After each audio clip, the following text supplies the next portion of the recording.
Okay, so I had a really good game against Ornn last night that I wanted to go over real quick for the actual guide, because I think this game is a really good game on kind of showing how you can really carry just off getting fed top lane alone and just pushing and pushing and pushing.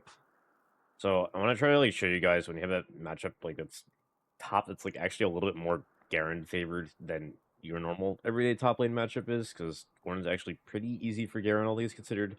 I just want to kind of show you guys like what I do, and just you guys can just try to copy when you fight Ornn, because you'll get this matchup fairly often. Overall. So right here on level 1, immediately when Ornn uses Q here, you have this window of like roughly 8 seconds after he uses it, that if he misses it, you just get control of this lane like immediately, because Ornn cannot walk up to you now, besides to maybe get a grasp auto.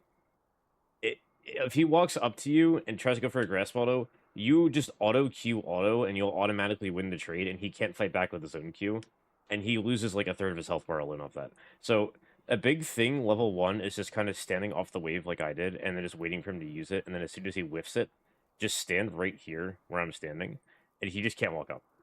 Because now like Ornn like has to just sit here, and I just start shoving this under his turret, and then he has to play like really far back, and he can't walk up at all, or he just takes a bad trade. Now, I ward a little bit early here. I was a little bit worried about getting free camped, so I warded that a little bit earlier than usual, but not a big deal.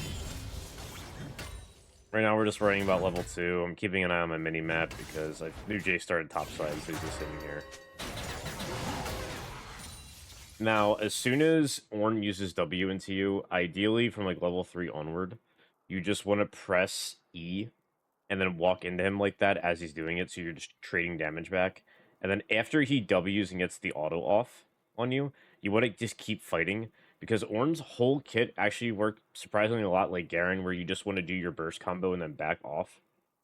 But Ornn's burst combo is a lot shorter than Garen's, so it's in your best interest to take slightly longer trades into him like this, because now you see he gets chunked out and loses like all this extra HP. And then this ends up being actually kind of a positive trade, because I end up healing back up with second wind and Orange shield, and he does not have, obviously, Garen passive, so we end up winning this trade here. Alright, so we let him shove these minions back out, because obviously we don't want Ornn sitting under turret and just free farming the whole time if we can help it, unless we can tower dive him. But that's why I let him kind of shove that out. So we're just last hitting here. And we just wait for him to walk back up.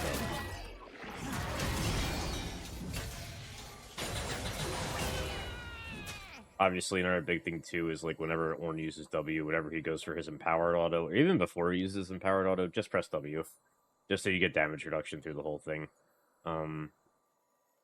It's his almost all of Ornn's damage is from his W directly, so it ends up being pretty damn good at keeping you alive, is you can just block it. Because his Q does like no damage, and his E only does damage, like a lot of damage late game because of the armor and MR scaling on it. So you just always want to try to prioritize when you see the W.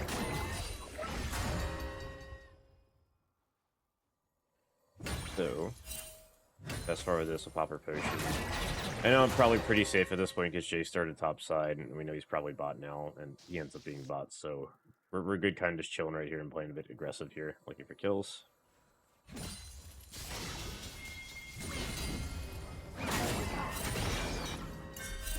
Okay, so now I know Ornn is at like no mana at this point, so I'm just want to let him keep taking minion damage here, because if he walks back up to actually fight any of these minions, I can get him down to like less than a quarter of his health, and then if Kindred comes topside, he just dies. Or more importantly, you force one to teleport, and then you have a huge advantage for the next 6 minutes.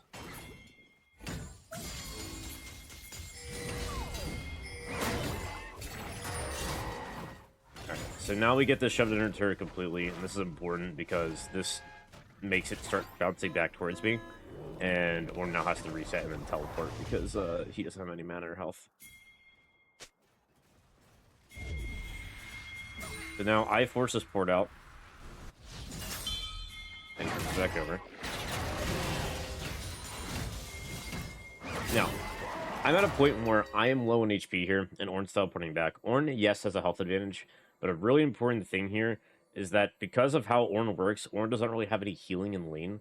And if I'm going to be resetting soon anyway because of how low I am, it's okay to take a quote-unquote bad trade into Ornn here, just so he loses all this health. Because then when I reset and come back, I'm back at full HP. Ornn has no healing and has no teleport. So I'll be coming back in the lane at full HP, and Ornn's already choked out 10 HP of this alone. Now, right here, I noticed because the wave's like frozen here. Ornn makes a mistake here by not walking down to this fight, but I noticed this fight's happening, so I just walk down here and get a free kill. Because I have private top. And I'm just like, I just noticed this happening, and then Ornn is late to notice what's happening. So I just flash and get a free kill. And Akali's very nice and gets a kill. Okay, so off that alone, I've pretty much won lane, because now I don't even have to reset because I have red buff healing. Now, ideally, this is not the best place to back, because if you're in the spot top lane, it's frozen right here. If you reset right here, you're going to miss this entire minion wave, because it's just going to die to the minions right here. So, like, ideally, you want to, like, shove Ornn under turret before you go for reset. So that's why I'm staying here.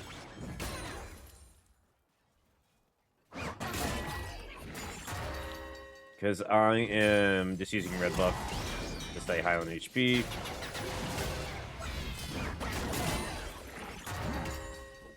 Alright, so right here,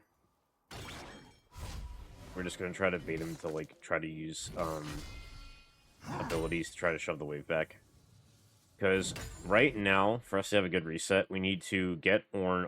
Our way to get a good reset here is if Ornn gets a trade off into this minion wave, it shoves that wave all the way to my turret. I also be able to need to kill this cannon wave after he does that, so then both waves are gone, and then I can just reset. And then I'm never in a bad spot, too. So that's what I'm trying to bait right now by standing in the minion wave here. I'm trying to bait him into fighting me like this. You see how now he's starting to shove it? And this wave's starting to go into me. Now, unfortunately, he stops committing to the fight. So I end up shoving back over, but...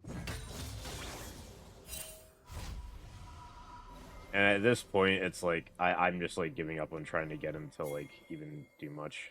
So it's like, I'm trying to fake it back, but at this point, I'm, like, starting to consider if, like, okay, maybe I should just actually reset. Now, Ornn is low on mana here, so I do keep pushing the fight overall. Because I could actually look to die from here as soon as I have Ignite back up. If he stays, of course. But he's pretty much... You see at this point, it's like he has no mana and no health. He's pretty much given up at this point, so like I'm going to be looking to reset soon. Now, here's a little trick you can do. When you're playing top lane, this goes into any champion. If you know they're going to be resetting here, Garen is a huge advantage because he's basically the best wave clear of all top laners. So if you know they're going to go for a reset and they don't have teleport, you can wait for the back to happen.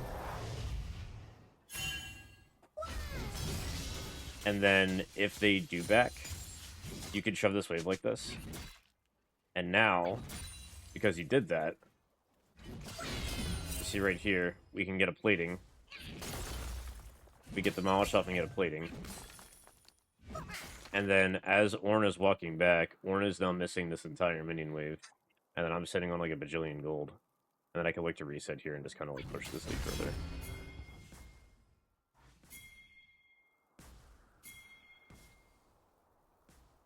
So I go and reset here. This wave crashes back. I'll just fast forward this for you guys. So now I'm on my way back, and we're in a good spot because I did that, his wave is like pushing towards my turret now. So regardless of who you're fighting, you can always just do this, and you're like in a really good spot top lane, look for a fight to happen. Because now it's like, you're both full HP. Yes, he's a level above me, but like I'm about to get all this XP anyway. And I have a huge item advantage over him, because he just has Bomby Cinder, and I have Phage and Double Longsword, so my damage is pretty crazy. So like right here immediately, I'm just fighting into the minion wave and going for a full trade, because I know I just win. So I'm just trying to get full damage off. Okay, so this is important. Right when Ornn lands this, if you are ever fighting an Ornn, you need to remain calm when he goes for his ult, okay? Garen's silence can stop him from recasting his ult and getting it off. So watch what I do here to win this fight. See how I silenced him right there as the ult's coming in, so he can't go for the recast, and now he's stuck with no damage? Because now he used all 4 of his abilities, he has no ignite, now I can just hit him for free and he can't fight back. And then I just ult him back and he dies. The really important thing there is, like I said, when he goes for this combo, is just that we stay calm and we hold our Q. We hold Q, silence, can't do anything. Ignite, ult. Almost every single time you fight Ornn, you can get him to waste his ult like that, including team fights. You could just silence him right before he gets the recast off, and he struggles to do anything. That's why this is probably a pretty good matchup for Garen overall.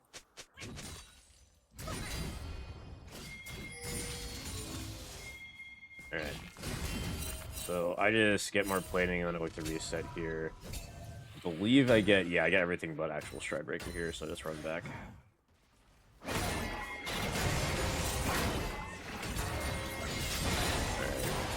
So this ends up, instead of checking grubs. So right here, okay, I don't have teleport, and I saw that Ornn just teleports to this fight happening outside here. So what I do instead is I see this happening, and this is really important as a top laner when you don't have Ignite or TP, and the enemy does. When you see this, your response can't be like, oh, I need to run from top to bot to help this fight. No, by the time you get there, that fight's going to be over and you just wasted so much time. Your response also can't be, I'm going to freeze wave so he misses a minion wave. This is really, really important when you're playing top. But freezing a minion wave when somebody teleports is the worst possible thing you can do. And the reason why is, you think about it this way. You could freeze a wave right here, and they miss all these minions, sure. But you could also just make them miss all these minions by going to the turret and having the turret kill it. And the turret kills the minions. That means you're also able to hit the turret. You get all this bonus gold from hitting the turret. All of a sudden, you have like a 400 gold lead that you wouldn't have had before. And you get your team the 300 bonus gold for getting first turret. So it ends up mattering a lot. So I don't freeze, and I shove instead here. And then I can just push this. So now I just get, like, he's down to like a plating and a half off this. And then he's just walking back top. Ornn, for some reason, did not take the plant there. I don't really know why. Yeah, so we can just, like, look. I forget what I can do. Oh, yeah, I get the Molotov here. I get the Molotov on one. Because he can't kill me. So W. Alright.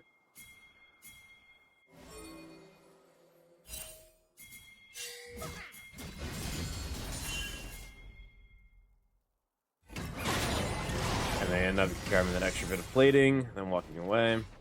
Now, when into most tank matchups top lane, when you're at this point where you're out of full item, most tanks can't really deal with you anymore, like damage-wise, unless they're like super fed. So this is the point where you can start like shoving waves, going for a plating, shoving waves, going for a plating. They can't really fight back and stop you.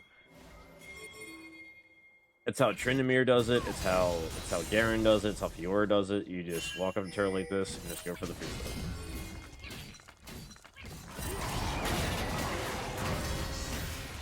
Now I wanted to go for a turret there, but I ended up not having to play as much. I got 3-man ganked. Sorry, I got 4-man ganked actually. And I was able to flash out and live. I don't reset here because I know it's just Morgana and Ornn. They can't kill me. I get that wave shoved, and then I like to reset with Stridebreaker. And then right here, I'll fast forward this for you guys. But I get here, I shove the wave, get the ward down. Now, I die here for this, but it's fine. Because I got them to 3-man. This is a fine play. Let me explain why. So when I go for this, first off, I'm getting 450 gold off of this area. So I already got a kill and a half just for doing this. So it's snowballing myself more. I got Ornn to ult me, and I got the team to 3-man top again, while Kindred, Blitz, and Seraphine were looking to go bot lane here for a play. And now Sylas has a choice of either saving bot lane by roaming mid, because the Kali's backing. So Sylas could choose either to go top or go bot. And Sylas here chooses to go top lane to kill me instead, and my bot lane ends up getting this free dive because Silas went through this. So it's like, yes, they get gold, but our the enemy bot lane is here, or the lose turret here because of it, and we end up getting a second turret and it massively does this. So because of that, my bot lane gets another like 400 gold off that alone, and they lose minion wave, and I get a kill top. So it's like, yes, we trade something, but we get 2 turrets out of that for my death. So it ends up being much bigger.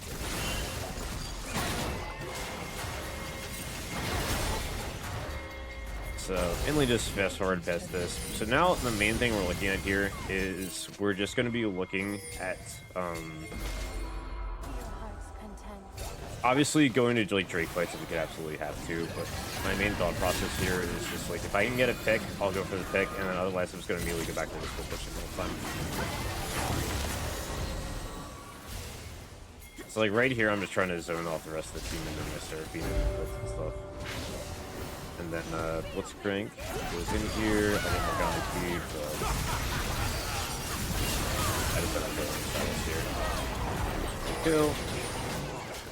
And then I just run one back here because I'm trying to keep my Kindred alive. Alright. So now the main goal for this game, when we're at the state like this where like our Kindred's really fed and I'm really fed, is that I want to keep split pushing like this. So they need like 2 to stop me, and then Kindred can just stomp the other 3 and we automatically win the game off that. Because we have like a what, 5.5k gold lead at this point.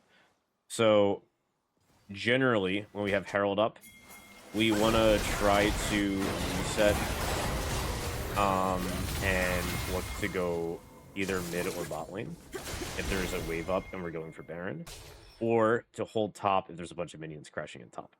So we catch these 2 waves here, and then we just kind of start pushing. So I want Jace to be coming top here for me instead of fighting mid, like with my team, for example. Now Jace is too busy chasing top, and they end up killing Jace, and then my team wins in mid fight and gets mid turret. So it's like all these little things as a top laner where you're hitting this turret so your teammates can get 1 turret, or you're hitting this turret so your teammates can get bot them. You want to like constantly be trading back and forth across the map, so every time someone on the enemy team tries to fight you, they have to sacrifice something. Because we don't even have to worry about Ornn at this point, because Ornn is 0-4-2, and we're about to be 2-item Garen at 17 minutes with LDR, so we can't really do much. And then for the rest of the game, pretty much, now it's just Kindred pops off, and then I sit in side lanes, and I just constantly push turrets here. And then you pretty much just win on that. So I'm not really going to go into anything too much like outside of laning phase, because at this point it's just Kindred and I just win the game because Kindred's too fed. But the important things I want to like go over again, just like as a recap, is just like level 1. Just remember that when you're fighting him, if he misses his Q, just zone him off the wave and just auto attack Q auto attack. Level 2 and level 3 onwards, whenever he presses W into you, use your full spin into him. And then press W to block his empowered auto attack, obviously. And then level 6, it's just holding your Q to block his ult right before you recast it. Just make sure you silence him, and then just keep going for a trade and then go for the kill. This lane is pretty much always going to be Garen favored unless you get hard camped by the enemy jungle. Just because he doesn't do enough damage to you to really have a threat. Like, he has to hit every single Ornn Q on you to even like begin to have a kill threat on you. So it's always just try to play around those 3 things, really, and you'll win the matchup almost every time. All right, so that's pretty much it.